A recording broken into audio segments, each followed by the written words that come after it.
ਅੱਜ ਅਸੀਂ ਨਵਾਂ ਚੈप्टर शुरू करना। चैप्टर सैकेंड है इनवर्स ट्रिग्नोमैट्रिक फंक्शन। तो इनवर्स ट्रिग्नोमैट्रिक फंक्शनस जो चैप्टर शुरू करना है, पहले डेफिनेशनस है। पहली साढ़े को डेफिनेशन हैगी इनवर्स साइन फंक्शन की, जिन्होंने असीं साइन इनवर्स भी कह दिंदे आ। इनवर्स साइन फंक्शन की डेफिनेशन की है, जिहड़ा यह वाला फंक्शन है द डोमेन ऑफ साइन के उपर इस तरह -1 पाया हुंदा है, साइन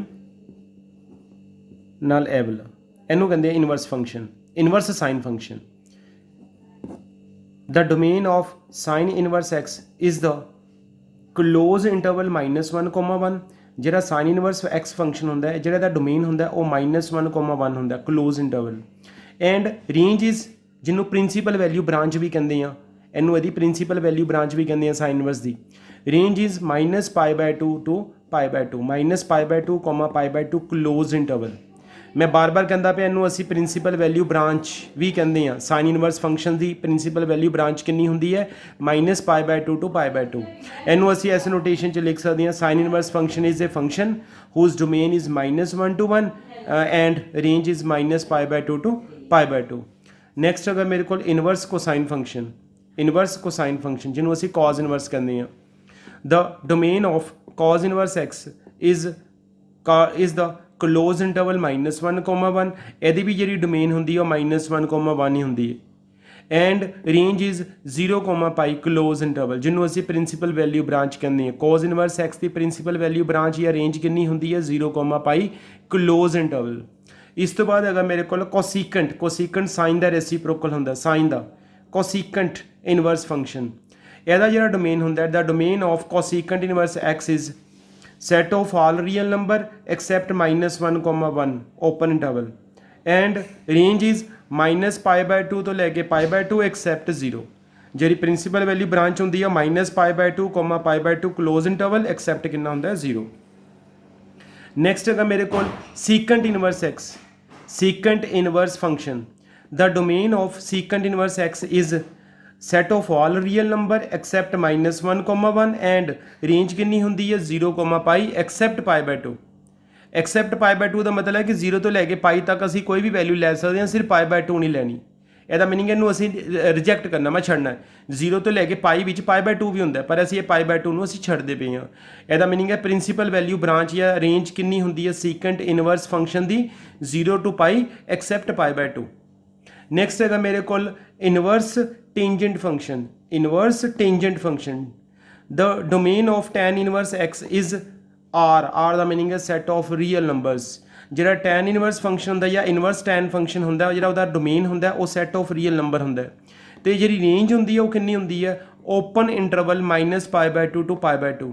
यह ध्यान नाल समझना, जी साइन इनवर्स फंक्शन की रेंज होंगी है वो -π/2, π/2 पर एक क्लोज इंटरवल होंगे, ठीक है। तो जी यदि रेंज होंगी है tan इनवर्स की वो भी -π/2 टू π/2 होंगी, पर यह की होंगी है ओपन इंटरवल, ठीक है। यह open interval. Inverse tangent function तो बाद आता मेरे को कॉट, जो लास्ट फंक्शन है inverse cotangent function, inverse cotangent function. यदि डेफिनेशन की है the domain of cot inverse is, cot inverse का जो डोमेन होंगे वो भी सेम होंगे set of all real number and range कितनी होंगी है 0 to π ओपन इंटरवल, 0 to π कितनी होंगी है नाल ओपन इंटरवल। कोटेंजेंट फंक्शन की इनवर्स कोटेंजेंट फंक्शन की जी रेंज होंगी है वो 0 to π होंगी है, जिन्हों प्रिंसीपल वैल्यू ब्रांच कहते हैं। क्योंकि जिन्हें भी मैं समझ हूँ नैक्सट फस्ट एक्सरसाइज करने सारे मैंने प्रिंसीपल वैल्यू ब्रांच की जरूरत पैनी है, हरेक की। साइन इनवर्स फंक्शनस की भी, कॉज इनवर्स फंक्शनस की भी, कोसीकेंट की भी, सीकेंट की भी, सारिਆਂ की, ठीक है। ये वास्ते टेबल भी है, वैसे तो बुक विच बनया है, ठीक है। वो मैं तुहानूं इत्थे दस्सण लग्या, यह टेबल है। मैनूं हरेक की यह प्रिंसीपल वैल्यू ब्रांच की जरूरत पैनी है, जी अज असीं सम करने हैं। साइन इनवर्स की भी, ठीक है, कॉज इनवर्स की भी, कोसीकेंट इनवर्स की भी, ऐसे सीकेंट इनवर्स, tan इनवर्स तो कॉट इनवर्स, हरेक की मैंने प्रिंसीपल वैल्यू ब्रांच की जरूरत पैनी हैगी है। ये नाल ही असी ये रिलेटिड ही असी सम करने हैं। एक एग्जाम्पल देखो, ये एग्जाम्पल है find the principal value of, first part है sine inverse 1/√2 and second part है कॉज इनवर्स 1/2। मैंने दोनों की प्रिंसीपल वैल्यू निकालनी है, ठीक है। प्रिंसीपल वैल्यू कि निकालनी है, साइन इनवर्स 1/√2, कॉज इनवर्स 1/2। हर एक सम का इो मैथड है।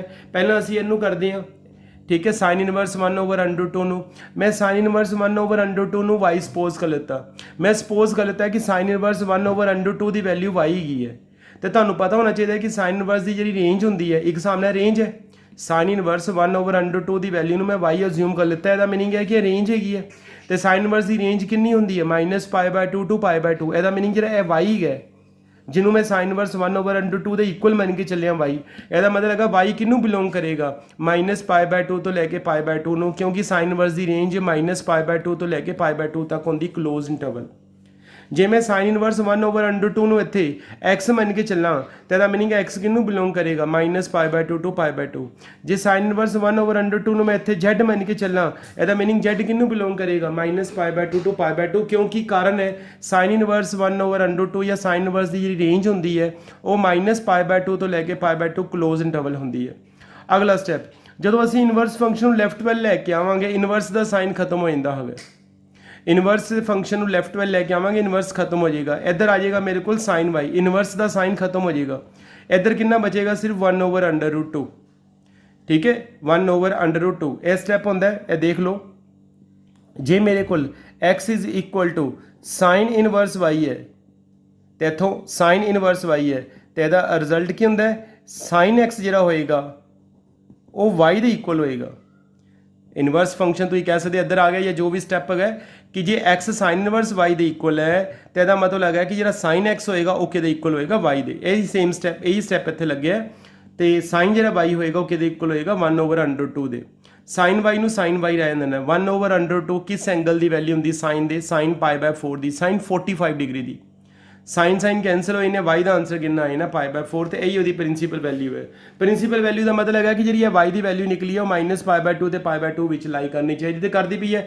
π/4 45 ਡਿਗਰੀ ਹੁੰਦਾ ਉਹ -90 ਤੋਂ ਲੈ ਕੇ 90 -90 ਤੋਂ ਲੈ ਕੇ 90 ਦੇ ਵਿੱਚ ਹੀ ਲਾਈ ਕਰਦਾ ਹੋਵੇ ਨੈਕਸਟ ਸੈਕਿੰਡ ਪਾਰਟ ਹੈ ਅਸੀਂ cos ਇਨਵਰਸ 1/2 ਦੀ ਵੈਲਿਊ ਨਿਕਾਲਣੀ ਹੈ ਇਹਦੀ ਪ੍ਰਿੰਸੀਪਲ ਵੈਲਿਊ ਨਿਕਾਲਣੀ cos ਇਨਵਰਸ 1/2 ਦੀ ਇਹਨੂੰ ਅਸੀਂ y ਦੇ ਇਕੁਅਲ ਮੰਨ ਕੇ ਚੱਲ ਪਏ ਲੈਟ y = cos ਇਨਵਰਸ 1/2 ਤੇ ਤੁਹਾਨੂੰ ਪਤਾ ਹੋਣਾ ਚਾਹੀਦਾ ਕਿ cos ਇਨਵਰਸ ਦੀ ਰੇਂਜ ਕਿੰਨੀ ਹੁੰਦੀ ਹੈ 0,π ਜੇ ਮੈਂ cos ਇਨਵਰਸ 1/2 ਨੂੰ ਜੇ y ਅਸਿਊਮ ਕੀਤਾ ਤਾਂ ਮੀਨਿੰਗ ਆ y ਕਿਹਨੂੰ ਬਿਲੋਂਗ ਕਰੇਗਾ 0 ਤੋਂ ਲੈ ਕੇ π ਨੂੰ ਕਿਉਂਕਿ cos ਇਨਵਰਸ 1/2 ਦੀ ਜੋ ਵੀ ਵੈਲਿਊ ਹੋਏਗੀ ਉਹ 0 ਤੋਂ ਲੈ ਕੇ π ਦੇ ਵਿੱਚ ਹੀ ਆਣੀ ਚਾਹੀਦੀ ਹੈਗੀ ਹੈ ਤੇ ਜੇ ਮੈਂ cos ਇਨਵਰਸ 1/2 ਦੀ ਵੈਲਿਊ ਨੂੰ y ਅਸਿਊਮ ਕੀਤਾ ਤਾਂ ਮੀਨਿੰਗ y ਕਿਹਨੂੰ ਬਿਲੋਂਗ ਕਰੇਗਾ 0 ਤੋਂ ਲੈ ਕੇ π ਨੂੰ ਮਤਲਬ y ਦੀ ਵੈਲਿਊ 0 ਤੋਂ ਲੈ ਕੇ π ਦੇ ਵਿਚਕਾਰ ਹੀ ਕੋਈ ਹੋਏਗੀ ਇਹਦਾ ਮੀਨਿੰਗ ਇਹ ਹੈ ਅਗਲਾ ਸਟੈਪ ਹੈ ਫਿਰ ਉਸ ਤਰ੍ਹਾਂ ਇਨਵਰਸ ਜਦੋਂ ਇੱਧਰ ਆਏਗਾ ਖਤਮ ਹੋ ਜਾਏਗਾ cos y ਇਨਵਰਸ ਨੂੰ ਲੈਫਟ ਵੱਲ ਲੈ ਕੇ ਆਵਾਂਗੇ ਇਨਵਰਸ ਦਾ ਸਾਈਨ ਖਤਮ ਹੋ ਜਾਂਦਾ ਹੈ ਇੱਧਰ ਸਿਰਫ cos y ਆਏਗਾ ਇੱਧਰ ਕਿੰਨਾ ਬਚੇਗਾ 1/2 cos y ਸੇਮ 1/2 cos ਦੇ ਕਿਉਂਕਿ ਇੱਧਰ cos ਹੈਗਾ ਨਾ ਤੇ ਇੱਧਰ ਵੀ cos ਹੀ ਬਣਾਉਣਾ ਹੁੰਦਾ ਹੈ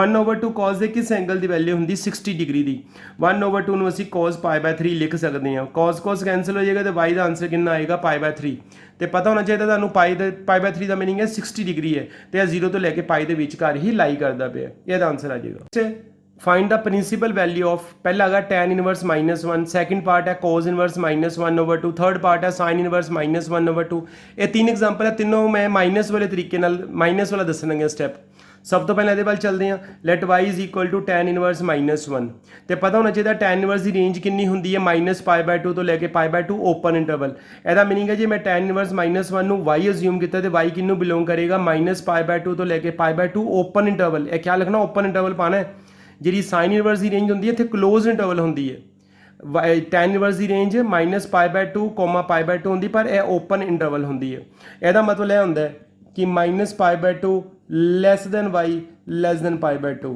ਇਕੁਐਲਿਟੀ ਦਾ ਸਾਈਨ ਨਹੀਂ ਆਉਂਦਾ ਅੱਛਾ ਅਗਲਾ ਸਟੈਪ ਇਨਵਰਸ ਇੱਧਰ ਆਏਗਾ ਇਨਵਰਸ ਖਤਮ ਹੋ ਜਾਏਗਾ tan y ਕਿਹਦੇ ਇਕੁਅਲ ਆ ਜਾਏਗਾ -1 ਦੇ ਮਾਈਨਸ ਦਾ ਮਾਈਨਸ ਰਹਿਣ ਦੇਣਾ 1 ਨੂੰ ਅਸੀਂ tan π/4 ਲਿਖ ਸਕਦੇ ਹਾਂ tan 45 ਦੀ ਵੈਲਿਊ ਠੀਕ ਹੈ 1 ਹੁੰਦੀ ਹੈ ਜਦੋਂ ਵੀ tan ਦੇ ਨਾਲ ਮਾਈਨਸ ਦਾ ਸਾਈਨ ਆ ਜੇ ਇਕੁਅਲ ਇਹ ਖਿਆਲ ਰੱਖਣਾ ਹੈ -tan ਥੀਟਾ ਨੂੰ ਅਸੀਂ tan -θ ਲਿਖ ਸਕਦੇ ਹਾਂ ਕਿਉਂਕਿ tan -θ -tan θ ਹੁੰਦਾ ਠੀਕ ਹੈ tan -θ ਕਿਹਦੇ ਇਕੁਅਲ ਹੁੰਦਾ ਹੈ -tan θ ਦੇ ਕਹਿਣ ਦਾ ਮੀਨਿੰਗ ਹੈ ਕਿ ਅਸੀਂ -tan θ ਨੂੰ tan -θ ਲਿਖ ਸਕਦੇ ਹਾਂ -tan θ ਨੂੰ ਅਸੀਂ tan -θ ਲਿਖ ਸਕਦੇ ਹਾਂ tan ਕੈਂਸਲ ਹੋ ਜਾਏਗਾ y ਦੀ ਵੈਲਿਊ ਕਿੰਨੀ ਆਏਗੀ -π/4 ਤੇ -π/4 -π/2 ਤੇ π/2 ਦੇ ਵਿਚਕਾਰ ਹੀ ਲਾਈ ਕਰਦਾ ਹੋਵੇ ਨੈਕਸਟ ਅਸੀਂ ਦੇਖਦੇ ਹਾਂ ਹੁਣ cos ਇਨਵਰਸ -1/2 ਦੀ ਵੈਲਿਊ ਕਿਸ ਤਰ੍ਹਾਂ ਨਿਕਾਲਣੀ, ਪ੍ਰਿੰਸੀਪਲ ਵੈਲਿਊ। ਪਹਿਲਾਂ ਤਾਂ ਇਹਨੂੰ ਵੀ y ਅਸਿਊਮ ਕਰ ਲਿੱਤਾ, let y is equal to cos inverse -1/2 ਤੇ y ਕਿਹਨੂੰ ਬਿਲੋਂਗ ਕਰੇਗਾ 0, ਪਾਈ ਨੂੰ, ਕਿਉਂਕਿ cos ਇਨਵਰਸ ਦੀ ਰੇਂਜ 0, ਪਾਈ ਹੁੰਦੀ ਹੈ। ਅਗਲਾ ਸਟੈਪ ਹੈ cos ਇਨਵਰਸ ਨੂੰ ਲੈਫਟ ਵੱਲ ਲਿਆਵਾਂਗੇ, ਇਨਵਰਸ ਖਤਮ ਹੋ ਜਾਏਗਾ, cos y ਕਿਹਦੇ ਇਕੁਅਲ ਆ ਜਾਏਗਾ -1/2 ਦੇ। ਮਾਈਨਸ ਦਾ ਮਾਈਨਸ ਰਹਿਣ ਦੇਣਾ, 1/2 ਨੂੰ ਅਸੀਂ cos 60 ਡਿਗਰੀ ਲਿਖ ਸਕਦੇ ਹਾਂ, ਕਿਉਂਕਿ cos 60 ਦੀ ਵੈਲਿਊ ਪਾਈ 1/2 ਹੁੰਦੀ ਹੈ। ਅਗਲਾ ਸਟੈਪ ਇਹ ਖਿਆਲ ਰੱਖਣਾ ਹੈ, ਜਦੋਂ ਵੀ cos ਨਾਲ ਮਾਈਨਸ ਦਾ ਸਾਈਨ ਆ ਜਾਏ, ਠੀਕ ਹੈ, ਜਿਹਦੀ ਵੀ ਰੇਂਜ 0 ਤੋਂ ਲੈ ਕੇ ਪਾਈ ਤੱਕ ਹੁੰਦੀ ਹੈ, ਚਾਹੇ ਕੋਟ ਹੋਵੇ, ਚਾਹੇ cos ਹੋਵੇ, ਚਾਹੇ ਸੀਕੈਂਟ ਹੋਵੇ, cos ਕੋਟ ਸੀਕੈਂਟ ਜਿਹਦੀ ਰੇਂਜ ਦੇ ਵਿੱਚ 0 ਤੋਂ ਲੈ ਕੇ ਪਾਈ ਤੱਕ ਆਉਂਦਾ ਹੈ, ਜਦੋਂ ਵੀ ਉਹਦੇ ਨਾਲ ਮਾਈਨਸ ਦਾ ਸਾਈਨ ਆ ਜਾਏ ਉਹਨੂੰ ਹਮੇਸ਼ਾ ਪਾਈ ਮਾਈਨਸ ਕਰਕੇ ਲਿਖਣਾ ਹੈ, ਕਿਉਂਕਿ ਅਸੀਂ -cos ਥੀਟਾ ਨੂੰ cos ਪਾਈ ਮਾਈਨਸ ਥੀਟਾ ਲਿਖ ਸਕਦੇ ਹਾਂ। -cos ਥੀਟਾ ਨੂੰ ਅਸੀਂ cos ਪਾਈ ਮਾਈਨਸ ਥੀਟਾ ਲਿਖ ਸਕਦੇ ਹਾਂ। ਜਿਸ ਤਰ੍ਹਾਂ ਉੱਪਰਲੇ ਸਟੈਪ 'ਚ ਕੀਤਾ ਸੀ ਕਿ tan ਨਾਲ ਮਾਈਨਸ ਹੈਗਾ ਸੀ, ਉਹਨੂੰ ਅਸੀਂ -tan ਥੀਟਾ ਲਿਖ ਸਕਦੇ ਹਾਂ, ਪਰ cos ਵਿੱਚ ਨਹੀਂ ਇਸ ਤਰ੍ਹਾਂ ਹੁੰਦਾ ਕਿ cos ਨਾਲ ਮਾਈਨਸ ਹੋ ਜਾਏ ਤੁਸੀਂ ਮਾਈਨਸ ਸਿੱਧਾ ਹੀ ਅੰਦਰ ਲਿਖ ਦਿਓ। ਇਹ ਕਦੀ ਨਹੀਂ ਕਰਨਾ, ਇਹ ਯਾਦ ਰੱਖਣਾ ਹੈਗਾ ਕਿ -cos ਥੀਟਾ ਹੋਵੇ ਤੇ ਉਹਨੂੰ ਵੀ ਤੁਸੀਂ tan ਵਰਗੋਂ ਜਾਂ sin ਵਰਗੋਂ ਮਾਈਨਸ ਬਣਾ ਕੇ ਲਿਖ ਦਿਓ, ਤੇ ਇਹ ਬਿਲਕੁਲ ਰੋਂਗ ਹੈ, ਇਹ ਨਹੀਂ ਲਿਖ ਸਕਦੇ। ਜਦੋਂ ਵੀ cos ਨਾਲ ਮਾਈਨਸ ਦਾ ਸਾਈਨ ਆ ਜਾਏ ਉਹਨੂੰ ਅਸੀਂ cos ਪਾਈ ਮਾਈਨਸ ਥੀਟਾ ਲਿਖ ਸਕਦੇ ਹਾਂ, ਇਸ ਤਰ੍ਹਾਂ ਨਹੀਂ ਲਿਖ ਸਕਦੇ। ਮੇਰੇ ਕੋਲ -cos ਥੀਟਾ ਹੈਗਾ, ਉਹਨੂੰ ਮੈਂ cos ਪਾਈ ਮਾਈਨਸ ਥੀਟਾ ਲਿਖ ਸਕਦਾ, ਥੀਟਾ ਮੇਰਾ π/3 ਹੈ। ਇਹਦਾ ਐਲਸੀਐਮ ਲੈ ਕੇ ਸੋਲਵ ਕਰ ਲਓ, 3π ਚੋਂ ਪਾਈ ਮਾਈਨਸ ਕਰੋਗੇ 2π/3 ਆ ਜਾਏਗਾ, cos ਕੈਂਸਲ ਕਰ ਦਿਓ, y ਦਾ ਆਂਸਰ ਕਿੰਨਾ ਆ ਜਾਏਗਾ 2π/3। 2π/3 0 ਤੋਂ ਲੈ ਕੇ ਪਾਈ ਦੇ ਵਿੱਚ ਹੀ ਲਾਈ ਕਰਦਾ ਹੋਵੇ। ਨੈਕਸਟ ਹੈਗੀ ਮੇਰੇ ਕੋਲ ਵੈਲਿਊ ਸਾਈਨ ਇਨਵਰਸ -1/2, ਠੀਕ ਹੈ, ਇਹਦੀ ਵੈਲਿਊ ਨਿਕਾਲਣੀ ਹੈ। ਇਹਨੂੰ ਮੈਂ y ਅਸਿਊਮ ਕਰ ਲਿੱਤਾ, let y is equal to sine inverse -1/2 ਤੇ ਸਾਈਨ ਇਨਵਰਸ ਦੀ ਰੇਂਜ ਕਿੰਨੀ ਹੁੰਦੀ ਹੈ -π/2 ਤੋਂ ਲੈ ਕੇ π/2 ਕਲੋਜ਼ ਇੰਟਰਵਲ। ਦੁਬਾਰਾ ਦੇਖ ਲਓ, ਸਾਈਨ ਇਨਵਰਸ ਦੀ ਰੇਂਜ ਕਿੰਨੀ ਹੁੰਦੀ ਹੈ -π/2, π/2 ਕਲੋਜ਼ ਇੰਟਰਵਲ। ਇਹਦਾ ਮਤਲਬ ਹੈਗਾ ਕਿ ਇਹ ਜਿਹੜਾ y ਹੈਗਾ ਇਹਨੂੰ ਬਿਲੋਂਗ ਕਰੇਗਾ -π/2 ਤੋਂ ਲੈ ਕੇ π/2 ਨੂੰ। ਸਾਈਨ ਇਨਵਰਸ ਨੂੰ ਇੱਧਰ ਲੈ ਕੇ ਜਾਵਾਂਗੇ, ਇਨਵਰਸ ਦਾ ਸਾਈਨ ਖਤਮ ਹੋ ਜਾਏਗਾ, ਸਾਈਨ y ਕਿਹਦੇ ਇਕੁਅਲ ਆ ਜਾਏਗਾ -1/2 ਦੇ। ਮਾਈਨਸ ਦਾ ਮਾਈਨਸ ਹੀ ਰਹਿਣਾ, 1/2 ਸਾਈਨ ਦੇ 1/2 ਸਾਈਨ 30 ਡਿਗਰੀ ਦੀ ਵੈਲਿਊ ਹੁੰਦੀ ਹੈ, 1/2 ਨੂੰ ਅਸੀਂ ਸਾਈਨ 30 ਡਿਗਰੀ ਲਿਖ ਸਕਦੇ ਹਾਂ, ਸਾਈਨ π/6। ਫਿਰ ਇਹੋ ਪ੍ਰੋਬਲਮ ਹੈ, ਸਾਈਨ ਦੇ ਨਾਲ ਕਿਹੜਾ ਸਾਈਨ ਆਉਂਦਾ ਪਿਆ ਮਾਈਨਸ ਦਾ, ਜਿਸ ਤਰ੍ਹਾਂ tan ਨੂੰ ਅਸੀਂ ਲਿਖ ਸਕਦੇ ਸੀ ਮਾਈਨਸ ਦਾ tan ਥੀਟਾ ਹੋਵੇ ਉਹਨੂੰ tan ਮਾਈਨਸ ਥੀਟਾ ਲਿਖ ਸਕਦੇ ਹਾਂ। ਸੇਮ ਸਾਈਨ ਵਾਲੇ ਕੇਸ ਵੀ ਇਹੋ ਹੈਗਾ ਕਿ ਜੇ ਮਾਈਨਸ ਦਾ ਸਾਈਨ ਥੀਟਾ ਹੋਵੇ ਉਹਨੂੰ ਅਸੀਂ ਸਾਈਨ ਮਾਈਨਸ ਥੀਟਾ ਲਿਖ ਸਕਦੇ ਹਾਂ। ਸਾਈਨ ਕੈਂਸਲ ਕਰ ਦਿਓ, y ਦਾ ਆਂਸਰ ਕਿੰਨਾ ਆ ਜਾਏਗਾ ਮੇਰੇ ਕੋਲ -π/6, ਠੀਕ ਹੈ, y ਦਾ ਆਂਸਰ ਕਿੰਨਾ ਆ ਜਾਏਗਾ -π/6। ਮੇਰੇ ਕੋਲ ਨੈਕਸਟ ਐਗਜ਼ਾਮਪਲ ਹੈ, right the principal value of tan inverse 1 plus cos inverse -1/2, cos inverse -1/2 ਵਿੱਚ ਪਲੱਸ ਦਾ ਸਾਈਨ ਹੈ। ਕਰਨਾ ਉਸੇ ਤਰੀਕੇ ਨਾਲ ਜਿਸ ਤਰ੍ਹਾਂ ਅਸੀਂ ਹੁਣ ਐਗਜ਼ਾਮਪਲਸ ਦੇਖੀਆਂ ਜਿੰਨੀਆਂ ਵੀ ਪਿਛਲੀਆਂ, ਪਰ ਇਹਦੇ ਵਿੱਚ ਹੈਗਾ ਕਿ ਇਹ ਦੋ ਸਮ ਹੈ, ਇਹਨੂੰ ਮੈਂ ਅਲੱਗ ਸੋਲਵ ਕਰਾਂਗਾ, ਇਹਨੂੰ ਮੈਂ ਅਲੱਗ ਸੋਲਵ ਕਰਾਂਗਾ, ਫਿਰ ਦੋਨਾਂ ਦੇ ਆਂਸਰਸ ਨੂੰ ਪਲੱਸ ਕਰਾਂਗਾ ਤੇ ਉਹ ਮੇਰਾ ਆਂਸਰ ਆਏਗਾ। ਦੇਖੋ ਇਹਦਾ ਸੋਲੂਸ਼ਨ ਇਹਦਾ tan inverse 1 plus cos inverse -1/2। ਪਹਿਲਾਂ ਤਾਂ ਮੈਨੂੰ ਸੋਲਵ ਕਰਨਾ ਕਿ ਮੈਂ tan ਇਨਵਰਸ 1 ਨੂੰ, ਇਹਨੂੰ ਮੈਂ y ਦੇ ਇਕੁਅਲ ਅਸਿਊਮ ਕਰ ਲਿੱਤਾ, y ਕਿਹਨੂੰ ਬਿਲੋਂਗ ਕਰੇਗਾ -π/2 to π/2, ਕਿਉਂਕਿ tan inverse the range -π/2 to π/2 ਹੁੰਦੀ ਹੈ। tan ਇਨਵਰਸ ਨੂੰ ਲੈਫਟ ਵੱਲ ਲਿਆਵਾਂਗਾ, ਇਨਵਰਸ ਦਾ ਸਾਈਨ ਖਤਮ, tan y is equal to 1 tan π/4 ਦੀ ਵੈਲਿਊ ਹੁੰਦੀ ਹੈ, tan 45 ਡਿਗਰੀ ਦੀ ਵੈਲਿਊ 1 ਹੁੰਦੀ ਹੈ, tan ਕੈਂਸਲ ਹੋ ਜਾਏਗਾ, y ਦਾ ਆਂਸਰ ਕਿੰਨਾ ਆ ਜਾਏਗਾ π/4। ਹੁਣ ਅਸੀਂ ਇਹਦੀ ਵੈਲਿਊ ਨਿਕਾਲਣੀ cos ਇਨਵਰਸ -1/2 ਨੂੰ, ਇਹਨੂੰ z ਅਸਿਊਮ ਕਰ ਲਓ, let z is equal to cos inverse -1/2 ਤੇ z ਕਿਹਨੂੰ ਬਿਲੋਂਗ ਕਰੇਗਾ 0 to π ਨੂੰ, ਕਿਉਂਕਿ cos ਇਨਵਰਸ ਦੀ ਰੇਂਜ 0 ਤੋਂ ਲੈ ਕੇ π ਤੱਕ ਹੁੰਦੀ ਹੈ। cos ਇਨਵਰਸ ਨੂੰ ਲੈਫਟ ਵੱਲ ਲਿਆਵਾਂਗੇ, ਇਨਵਰਸ ਦਾ ਸਾਈਨ ਖਤਮ ਹੋ ਜਾਏਗਾ, ਸਾਡੇ ਕੋਲ ਆ ਜਾਏਗਾ cos z is equal to ਇੱਧਰ ਕਿੰਨਾ ਬਚੇਗਾ -1/2, ਮਾਈਨਸ ਦਾ ਮਾਈਨਸ ਰਹਿਣ ਦਿਓ, 1/2 ਇੱਥੇ ਮੈਂ ਇੱਕ ਸਟੈਪ ਛੱਡਿਆ ਹੈ, ਮੇਰੇ ਕੋਲ ਆ ਜਾਏਗਾ cos z is equal to -1/2, minus ਨੂੰ ਮਾਈਨਸ ਹੀ ਰਹਿਣ ਦੇਣਾ, 1/2 cos ਦੇ ਕਿਸ ਐਂਗਲ ਦੀ ਵੈਲਿਊ ਹੁੰਦੀ ਹੈ 60 ਡਿਗਰੀ ਦੀ, ਮੈਂ cos π/3 ਲਿਖ ਦਿੱਤਾ। ਹੁਣ ਇਹ ਸਮਝਾਇਆ ਸੀ ਜਦੋਂ cos ਦੇ ਨਾਲ ਮਾਈਨਸ ਦਾ ਸਾਈਨ ਆ ਜਾਏ, cos ਨਾਲ ਮਾਈਨਸ ਦਾ ਸਾਈਨ ਆ ਜਾਏ ਉਹਨੂੰ ਕਿਸ ਤਰ੍ਹਾਂ ਐਡਜਸਟ ਕਰੀਂਦਾ, ਪਾਈ ਮਾਈਨਸ ਕਰਕੇ, ਪਾਈ ਮਾਈਨਸ ਥੀਟਾ ਮੇਰਾ ਹੈਗਾ, cos ਨਾਲ ਮਾਈਨਸ ਦਾ ਸਾਈਨ ਆ ਜਾਏ ਤਾਂ ਉਹਨੂੰ ਕਿਸ ਤਰ੍ਹਾਂ ਐਡਜਸਟ ਕਰੀਂਦਾ, cos ਪਾਈ ਮਾਈਨਸ ਅੱਗੇ ਜੋ ਵੀ ਇੱਥੇ ਐਂਗਲ ਹੋਏਗਾ, ਐਲਸੀਐਮ ਲੈ ਕੇ ਸੋਲਵ ਕਰ ਲਓ, ਮੇਰੇ ਕੋਲ ਆ ਜਾਏਗਾ cos 2π/3, cos ਕੈਂਸਲ ਕਰ ਦਿਓ, z ਦਾ ਆਂਸਰ 2π/3। ਹੁਣ ਜਿਹੜੀ ਇਹ ਨੰਬਰ 1 ਵਾਲੀ ਸਟੇਟਮੈਂਟ ਹੈ, tan ਇਨਵਰਸ 1 ਨੂੰ ਮੈਂ y ਅਸਿਊਮ ਕੀਤਾ ਹੋਇਆ ਹੈ, tan ਇਨਵਰਸ 1 ਦੀ ਜਗ੍ਹਾ y ਲਗਾ ਲਓ, ਤੇ cos ਇਨਵਰਸ -1/2 ਨੂੰ ਮੈਂ z ਅਸਿਊਮ ਕੀਤਾ ਹੋਇਆ, ਇਹਦੀ ਜਗ੍ਹਾ z ਲਗਾ ਦਿਓ। y ਦੀ ਵੈਲਿਊ ਕਿੰਨੀ ਨਿਕਾਲੀ ਹੈ π/4 ਲਗਾ ਲਓ। z ਦੀ ਵੈਲਿਊ ਕਿੰਨੀ ਨਿਕਾਲੀ 2π/3 ਲਗਾ ਲਓ। ਅੱਗੇ ਦੋਨਾਂ ਦਾ ਐਲਸੀਐਮ ਲੈ ਕੇ 4 ਤੇ 3 ਦਾ ਐਲਸੀਐਮ 12 ਆਏਗਾ। 3 ਨੇ ਇੱਧਰ ਮਲਟੀਪਲਾਈ ਹੋਣਾ 3π, 4 ਨੇ ਇੱਧਰ 8π + 3π ਕਿੰਨਾ ਆ ਜਾਏਗਾ ਮੇਰੇ ਕੋਲ 11π/12। ਪਿਛਲੀ ਐਗਜ਼ਾਮਪਲ ਵਗੋਂ ਹੀ ਸੇਮ, ਸਿਰਫ ਇਹਦੇ ਵਿੱਚ ਲਾਸਟ ਤੇ ਆ ਕੇ ਦੋਨੋਂ ਆਂਸਰਸ ਨੂੰ ਪਲੱਸ ਕਰ। ਨੈਕਸਟ ਹੈ ਇਵੈਲੂਏਟ ਹੈ, ਦੋ ਤਿੰਨ ਐਗਜ਼ਾਮਪਲਸ ਹੈ। ਸਾਈਨ ਬ੍ਰੈਕਟ 'ਚ ਹੈ 2 cos ਇਨਵਰਸ -3/5 ਨਾਲ ਬ੍ਰੈਕਟ ਬੰਦ ਹੈ। ਸਾਈਨ ਬ੍ਰੈਕਟ 'ਚ ਹੈ 2 cos ਇਨਵਰਸ -3/5। ਇਹਦਾ ਸੋਲੂਸ਼ਨ ਪਹਿਲਾਂ ਦੇਖਦੇ ਹਾਂ। ਮੇਰੇ ਕੋਲ ਸਟੇਟਮੈਂਟ ਹੈ ਸਾਈਨ 2 cos ਇਨਵਰਸ -3/5। ਮੈਂ ਇਨਵਰਸ ਫੰਕਸ਼ਨ ਨੂੰ ਪਹਿਲਾਂ ਲੈ ਕੇ ਚੱਲਣਾ ਹੈ, ਬਾਕੀ ਸਾਈਨ ਵਗੈਰਾ ਕੁਝ ਨਹੀਂ ਕਰਨਾ। ਇਹਨੂੰ ਲੈ ਕੇ ਚੱਲੋ cos ਇਨਵਰਸ ਨੂੰ। Put cos inverse -3/5 is equal to y। ਮੈਂ cos ਇਨਵਰਸ -3/5 ਨੂੰ y ਪੁੱਟ ਕਰਤਾ, ਤੇ ਪਤਾ ਹੀ ਹੈ y ਕਿਹਨੂੰ ਬਿਲੋਂਗ ਕਰੇਗਾ 0 ਤੋਂ ਲੈ ਕੇ ਪਾਈ ਨੂੰ, ਕਿਉਂਕਿ cos ਇਨਵਰਸ ਦੀ ਰੇਂਜ ਕਿੰਨੀ ਹੁੰਦੀ ਹੈ 0, cos ਇਨਵਰਸ ਨੂੰ ਰਾਈਟ ਸਾਈਡ ਤੇ ਲੈ ਕੇ ਜਾਓਗੇ ਇਨਵਰਸ ਖਤਮ ਹੋ ਜਾਏਗਾ, ਇੱਧਰ -3/5 ਹੀ ਬਚੇਗਾ। ਇਹਦਾ ਮੀਨਿੰਗ ਹੈ ਜਦੋਂ cos ਇਨਵਰਸ ਇੱਧਰ ਆਏਗਾ ਇਨਵਰਸ ਖਤਮ ਹੋ ਜਾਏਗਾ, cos y ਕਿਹਦੇ ਇਕੁਅਲ ਆ ਜਾਏਗਾ -3/5 ਦੇ। ਠੀਕ ਹੈ, cos y ਕਿਹਦੇ ਇਕੁਅਲ ਆ ਜਾਏਗਾ -3/5 ਦੇ। ਤੇ ਇਹ ਤੁਹਾਨੂੰ ਪਤਾ ਹੋਣਾ ਚਾਹੀਦਾ ਹੈਗਾ ਕਿ ਜਿਹੜੀ ਮੇਰੀ ਰੇਂਜ ਹੈਗੀ ਹੈ, ਠੀਕ ਹੈ, ਜਿਹੜੀ ਮੇਰੀ ਰੇਂਜ ਹੈ 0 ਤੋਂ ਲੈ ਕੇ ਪਾਈ, 0 ਤੋਂ ਲੈ ਕੇ ਪਾਈ ਕਿਹੜਾ ਕੁਆਡਰੈਂਟ ਹੁੰਦਾ ਮੇਰੇ ਕੋਲ, 0 ਤੋਂ ਲੈ ਕੇ ਪਾਈ ਮੇਰੇ ਕੋਲ ਕੁਆਡਰੈਂਟ ਹੁੰਦਾ ਇੱਕ ਫਸਟ ਤੇ ਇੱਕ ਸੈਕਿੰਡ। 0 ਤੋਂ ਲੈ ਕੇ ਪਾਈ, ਕਿਉਂਕਿ ਫਸਟ ਕੁਆਡਰੈਂਟ ਵਿੱਚ ਆਲ ਪੋਜ਼ਿਟਿਵ ਹੁੰਦੇ ਆ, ਸਾਈਨ ਕੋਸ ਟੈਨ ਸੀਕੈਂਟ ਕੋਸੀਕੈਂਟ ਆਲ ਪੋਜ਼ਿਟਿਵ ਹੁੰਦੇ ਆ। ਸੈਕਿੰਡ ਕੁਆਡਰੈਂਟ ਦੇ ਵਿੱਚ ਜਿਹੜਾ ਕੋਸ ਹੁੰਦਾ ਉਹ ਨੈਗੇਟਿਵ ਹੁੰਦਾ ਹੈ। ਕੋਸ ਨਾਲ ਅੱਗੇ ਕਿਹੜਾ ਸਾਈਨ ਹੈਗਾ ਮਾਈਨਸ ਦਾ, ਇਸ ਲਈ ਜਿਹੜੀ ਮੈਂ ਟ੍ਰਾਇੰਗਲ ਬਣਾਵਾਂਗਾ ਉਹ ਮੈਂ ਸੈਕਿੰਡ ਕੁਆਡਰੈਂਟ 'ਚ ਬਣਾਵਾਂਗਾ। ਜਾਂ ਮੈਂ ਫਸਟ ਵਿੱਚ ਬਣਾਉਣੀ ਸੀ ਜਾਂ ਸੈਕਿੰਡ ਵਿੱਚ। ਫਸਟ ਵਿੱਚ ਬਣਾ ਨਹੀਂ ਸਕਦਾ ਕਿਉਂਕਿ ਕੋਸ ਅੱਗੇ ਮਾਈਨਸ ਦਾ ਸਾਈਨ ਹੈ ਤੇ ਫਸਟ ਵਿੱਚ ਕੋਸ ਪੋਜ਼ਿਟਿਵ ਹੁੰਦਾ ਹੈ, ਇਸ ਲਈ ਮੈਂ ਸੈਕਿੰਡ ਕੁਆਡਰੈਂਟ ਦੇ ਵਿੱਚ ਇੱਕ ਟ੍ਰਾਇੰਗਲ ਬਣਾ ਲੈਣੀ। ਕੋਸ ਦਾ ਫਾਰਮੂਲਾ ਹੁੰਦਾ ਬੇਸ ਓਵਰ ਹਾਈਪੋਟਨਿਊਜ਼। ਬੇਸ ਮੇਰਾ -3 ਹੋ ਜਾਏਗਾ, ਹਾਈਪੋਟਨਿਊਜ਼ 5, -3 ਤੇ ਹੈ ਹਾਈਪੋਟਨਿਊਜ਼ 5 ਹੋ ਜਾਏਗਾ। ਹੁਣ ਮੈਂ ਪਰਪੈਂਡੀਕੂਲਰ ਨਿਕਾਲਣਾ ਪਾਈਥਾਗੋਰਸ ਫਾਰਮੂਲਾ ਲਗਾ ਕੇ। बेस मेरा -3 है, हाइपोटेन्यूज 5 है, मैं परपेंडिकुलर निकालना पाइथागोरस फॉर्मूला लगा के। Hypotenuse square minus base square the under root. Hypotenuse 5 है स्क्वायर 25, बेस मेरा -3 है स्क्वायर 9, माइनस करांगा 16 द अंडर रूट 4, परपेंडिकुलर 4 निकल आया। ठीक है, उस तो बाद मैं नंबर 1 कंडीशन च दोबारा आ जाऊँगा। साइन ਨੂੰ साइन ਲੈਣ ਦੇਣਾ, 2 ਦਾ 2 ਹੀ ਰਿਹਾ ਤੇ ਇਹਨੂੰ ਮੈਂ y ਅਸਿਊਮ ਕੀਤਾ ਹੋਇਆ ਹੈ, ਇਹਨੂੰ y ਮੰਨਿਆ। ਇਹਦਾ ਮੀਨਿੰਗ ਮੇਰੇ ਕੋਲ ਸਟੇਟਮੈਂਟ ਕੀ ਬਣ ਜਾਏਗੀ sin 2y। ਮੈਂ ਲਿਖਿਆ ਨੰਬਰ 1 ਇੰਪਲਾਈਜ਼, ਨੰਬਰ 1 ਇੰਪਲਾਈਜ਼ ਦਾ ਮਤਲਬ ਹੈਗਾ sin 2, ਇਹਨੂੰ ਮੈਂ y ਮੰਨਿਆ ਸੀ sin 2y।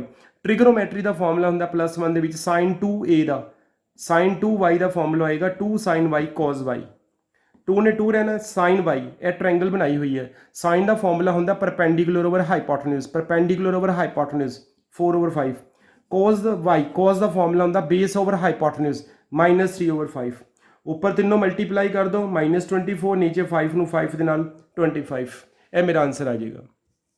ਹੁਣ ਇਹਦਾ ਸੈਕਿੰਡ ਪਾਰਟ ਹੈ, ਮੇਰੇ ਕੋਲ ਹੈ ਸਾਈਨ ਬ੍ਰੈਕਟ ਦੇ ਵਿੱਚ ਫਿਰ ਦੁਬਾਰਾ tan ਇਨਵਰਸ -1 ਹੈ। ਜਿਸ ਤਰ੍ਹਾਂ ਇਹਦੇ 'ਚ ਮੈਂ ਇਨਵਰਸ ਫੰਕਸ਼ਨ ਲਿੱਤਾ ਸੀ, ਇਹਦੇ 'ਚ ਵੀ ਇਨਵਰਸ ਹੀ ਲੈ ਕੇ ਚੱਲਾਂਗਾ। ਪਹਿਲਾਂ ਸਾਈਨ tan ਇਨਵਰਸ -1 ਐਨ ਨੰਬਰ 1 ਮਾਰਕ ਕਰਤਾ, ਮੈਂ tan ਇਨਵਰਸ -1 ਨੂੰ ਲੈ ਕੇ ਚੱਲ ਪਿਆ। Let y is equal to tan inverse -1। ਇਹਦਾ ਮੀਨਿੰਗ y ਕਿਹਨੂੰ ਬਿਲੋਂਗ ਕਰੇਗਾ -π/2 ਤੋਂ ਲੈ ਕੇ π/2 ਓਪਨ ਇੰਟਰਵਲ। tan ਇਨਵਰਸ ਨੂੰ ਲੈਫਟ ਵੱਲ ਲਿਆਵਾਂਗਾ, ਇਨਵਰਸ ਖਤਮ ਹੋ ਜਾਏਗਾ, tan y ਕਿਹਦੇ ਇਕੁਅਲ ਆ ਜਾਏਗਾ -1 ਦੇ। tan y ਦਾ tan y ਰਹੇਗਾ -1 tan π/4 ਦੀ ਵੈਲਿਊ ਹੁੰਦੀ ਹੈ, tan 45 ਦੀ ਵੈਲਿਊ 1 ਹੁੰਦੀ ਹੈ। ਜਦੋਂ ਵੀ tan ਦੇ ਨਾਲ ਮਾਈਨਸ ਦਾ ਸਾਈਨ ਆਈਏ ਮਾਈਨਸ ਨੂੰ ਅੰਦਰ ਲਿਖ ਲੈਂਦਾ ਹੈਗਾ, ਕਿਉਂਕਿ -tan θ ਨੂੰ ਅਸੀਂ tan -θ ਲਿਖ ਸਕਦੇ ਹਾਂ। tan ਕੈਂਸਲ ਹੋ ਗਿਆ, y ਦਾ ਆਂਸਰ ਕਿੰਨਾ ਆ ਗਿਆ -π/4। ਹੁਣ ਮੈਂ ਨੰਬਰ 1 ਕੰਡੀਸ਼ਨ 'ਚ ਦੁਬਾਰਾ ਆਵਾਂਗਾ। ਸਾਈਨ ਸੇਮ, ਇਹਨੂੰ ਮੈਂ ਕੀ ਅਸਿਊਮ ਕੀਤਾ ਸੀ, ਇਹ ਪੂਰੇ ਨੂੰ, ਇਹ ਮੈਂ ਪੂਰੇ ਨੂੰ ਅਸਿਊਮ ਕੀਤਾ ਸੀ y, ਮੇਰੇ ਕੋਲ ਆ ਗਿਆ sin y ਤੇ y ਦੀ ਵੈਲਿਊ ਕਿੰਨੀ ਨਿਕਾਲੀ ਹੈ -π/4। ਸਾਈਨ -θ -sin θ ਹੁੰਦਾ ਤੇ sin π/4 ਦੀ ਵੈਲਿਊ 1/√2 ਹੁੰਦੀ ਹੈ। sin π/4 ਦੀ ਵੈਲਿਊ ਕਿੰਨੀ ਹੁੰਦੀ ਹੈ 1/√2। ਨੈਕਸਟ ਹੈ ਮੇਰੇ ਕੋਲ ਥਰਡ ਪਾਰਟ ਹੈ ਇੱਕ, ਤੇ ਇਹਦੇ ਨਾਲ ਦਾ ਸਮ ਵੀ ਐਕਸਰਸਾਈਜ਼ tan ਇਨਵਰਸ 2 sin ਫਿਰ bracket 2 cos inverse √3/2 bracket close ਤੇ ਇੱਕ ਹੈ ਬ੍ਰੈਕਟ ਹੈ।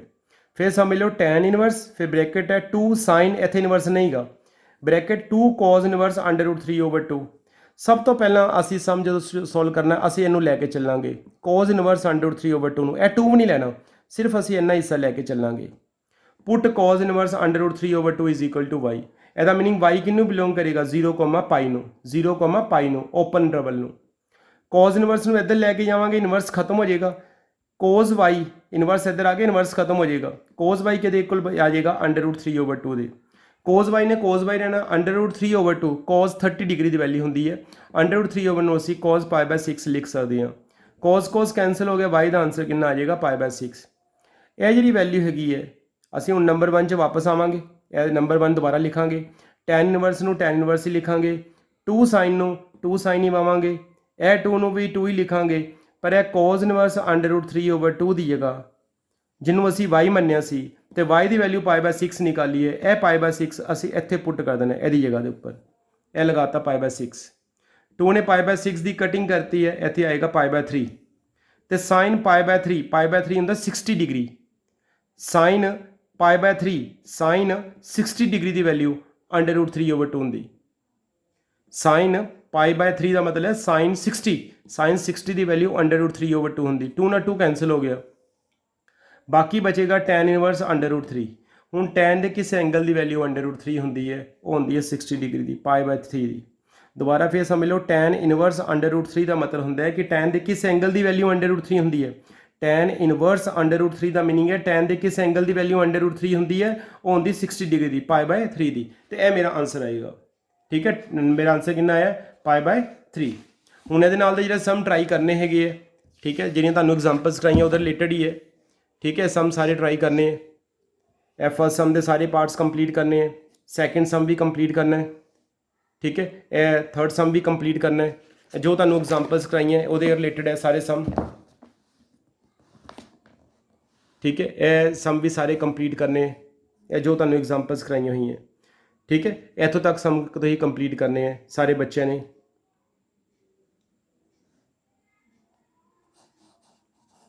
इतों तक ठीक है, इतों तक सारे कंप्लीट करने है। सारिया की प्रिंसीपल वैल्यू ब्रांच या जो तुहानू कराए सम्स उस तरीके नाल है।